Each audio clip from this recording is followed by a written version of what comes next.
Hey everyone, welcome back. Ready to dive into something pretty wild. Oh, yeah, always. Today, we're going to tackle what happens to our brains when we, well, leave Earth and head out into space. The final frontier. Exactly. And get this, our source material for this deep dive is called Inside the Astronaut Mind. What happens to your brain in space? Published in Frontiers in Physiology. Interesting. They actually tracked 25 astronauts for 6 months straight on the ISS. Wow, 6 months. That's a long time. It really is. This is the biggest study ever published on this, by the way. No kidding. Nope. So, I mean, think about it. It's not just, cool trivia. This research is seriously important for, well, the whole future of space travel. Yeah, you're right, especially with all these plans for missions to the moon and Mars and all. Exactly. We're talking way longer missions, right? Yeah. So knowing how our brains handle space is kind of critical. For sure, for sure. So let's break it down. What are some of the unique things astronauts deal with up there that we, down here might not even think about? Well, the big one, obviously, is microgravity. Right. Our bodies, weren't really designed to be all weightless, and that really impacts everything, like your muscles, your bones, your inner ear. Even your brain. Even your brain. Wow. I mean, you see those videos of astronauts landing back on Earth, and they're like wobbly. Yeah. It's like their brains have to relearn gravity. Exactly. And then you've got radiation, too, up there beyond Earth's atmosphere. Astronauts get hit with way more cosmic radiation. And that can be, well, not great for cells, especially brain cells. Yikes. Kind of scary, like space lasers zapping your brain. What else? Oh, and don't forget about just the crazy workload and messed up sleep schedules. Those astronauts on the ISS, they're constantly running experiments, fixing things, dealing with all sorts of stuff. Yeah. Plus, the sun rises and sets like every 90 minutes up there, so their body clocks are completely out of whack. That sounds exhausting. So with all that going on, how did they even function, mentally in this study? What did they find? Well, that's where it gets interesting.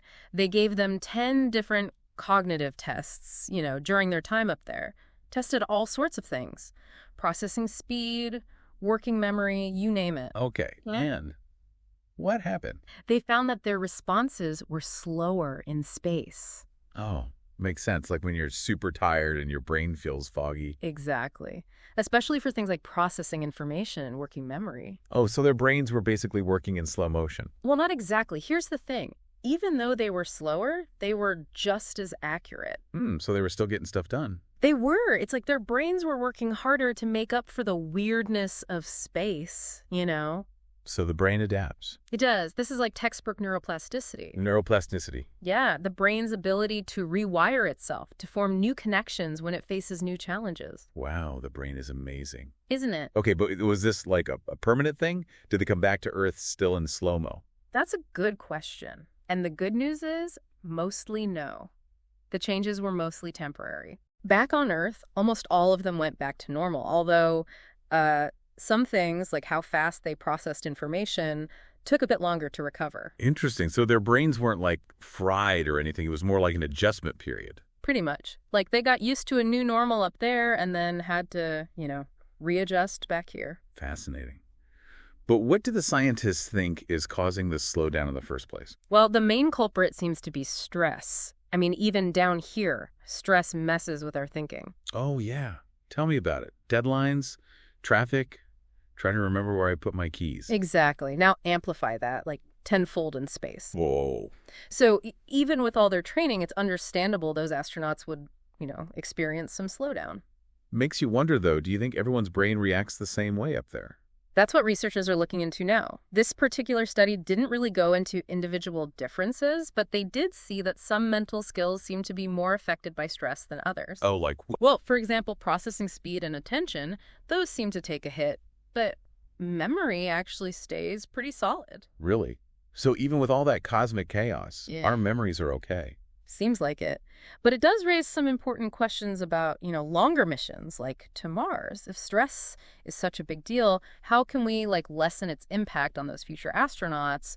And what other changes might we see on those really long hauls? It's wild to think that we can learn so much about ourselves just by, studying how the brain works in these crazy environments. It is. It's almost like space is this giant experiment on the human brain. Yeah. And we're just starting to figure it all out. So let's talk more about these long missions, like, to Mars. Mars, yeah, the big one. Yeah. But, you know, I'm starting to think it might not just be, like, taking cool selfies with rovers and watching Martian sunsets, huh? Not exactly. There's got to be a lot to think about when it comes to, how our brains handle it. Oh, absolutely. Just the trip itself, 6 to 9 months each way, stuck in a, relatively small spacecraft, far from home, limited resources, and that feeling of isolation, constant isolation. Yeah, that would be stressful. I get a little frazzled just on a long flight across the Pacific. Yeah. I can't imagine being cooped up for months. Right. And don't forget those communication delays. We talked about them before. Well, on Mars, they could be like 20 minutes each way. 20 minutes. Seriously. Seriously. Try to imagine making, a quick decision or solving a problem with a 20-minute lag time before you get any help. Oh, man.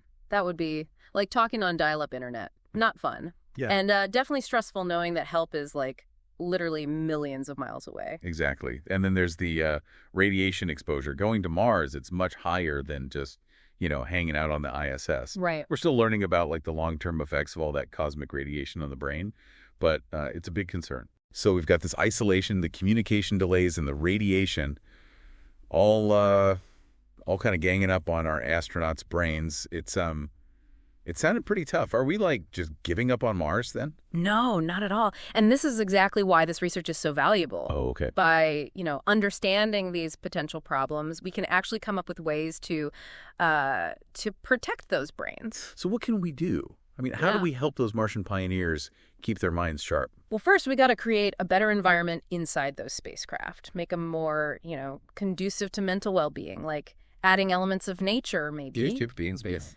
Yeah, plants, natural light, that kind of thing. It helps combat, the sterile, confined feeling of being in a spaceship. Right, right. I even feel a little less stressed when I have a plant on my desk. Exactly. We could even use virtual reality, simulate some Earth environments, maybe give them engaging distractions to fight off the boredom and isolation. Like a little mental escape pod.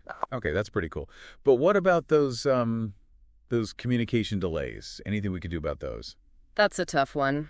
But we can focus on, making things more autonomous, develop systems that can handle routine stuff, and even make some decisions without having to constantly check in with Earth. So give them more control? Right, more autonomy, which, can reduce some of that stress. And of course, we can keep working on faster, more reliable communication. Well, yeah, we can't break the laws of physics. Not yet, anyway. Okay, so what about the radiation issue? Any ideas for that one?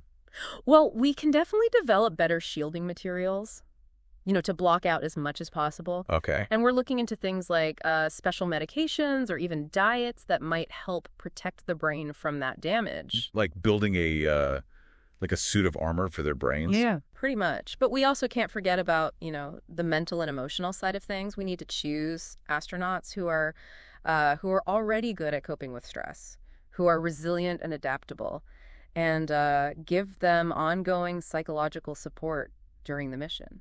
So it's not just about picking the smartest people, but the strongest mentally and emotionally. Exactly. It's all connected. Yeah. Physical health, mental health, it all matters. Wow. This is a lot more complicated than I thought. It is. It's like the most complex puzzle ever. It's not just rockets and engineering. It's it's about us understanding the human brain and how to help it perform at its best, even under like extreme pressure. It's like we're pushing the limits of, human ingenuity, not just to get to Mars, but to make sure when we do, everyone gets there, healthy and ready to, make history. Exactly. It's kind of amazing how much goes into planning a mission like this.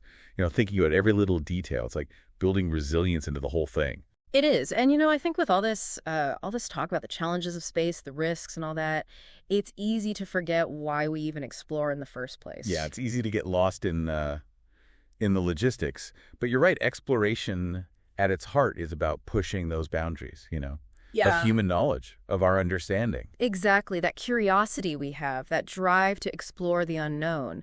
And, what we learn from studying the brain in space, how it adapts and changes, that's knowledge that can benefit everyone, not just astronauts. It's like space travel is this giant lab for brain research. It really is. What we discover up there could change things down here, too.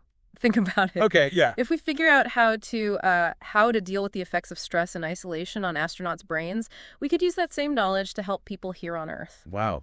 You're talking about like New treatments for anxiety or depression even. Oh. Or maybe even age-related stuff, memory problems. Yeah. Exactly. And that's just one example. Think about what we might learn about the brain's adaptability. That could lead to like therapies for stroke victims or people with brain injuries. It's, yeah.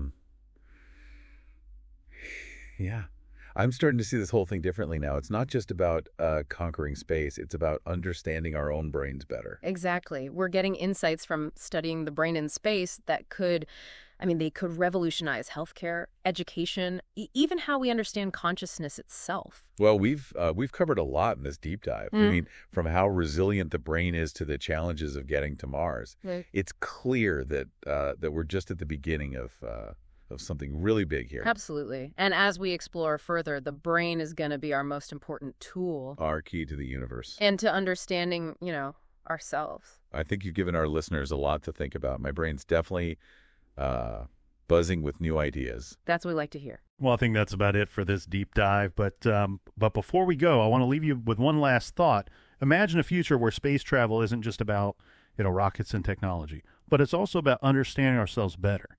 It's a journey not just out into space, but inward, into the human brain. So keep looking up and keep those minds open.